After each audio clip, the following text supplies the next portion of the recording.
કામરૂ દેશના માખણિયા ડુંગર ઉપર બિરાજમાન એવા મસાણી મેલડી માએ ઉજ્જૈનના રાજા વીર વિક્રમને આપેલા પરચાની વાત કરીશું.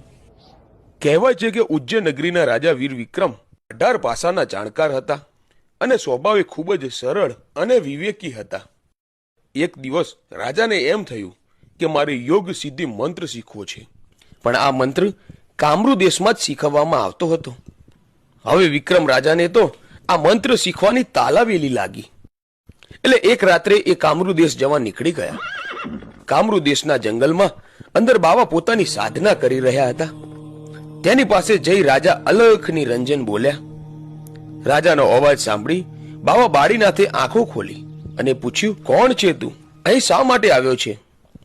ગુરુ મહારાજ, હું ઉજ્જૈન નગરીનો રાજા વિક્રમ અને હું યોગ સિદ્ધિ મંત્ર શીખવા આવ્યો છું. આ વાત સાંભળી બાળીનાથે પૂછ્યું, તું આ મંત્ર શીખીને શું કરીશ?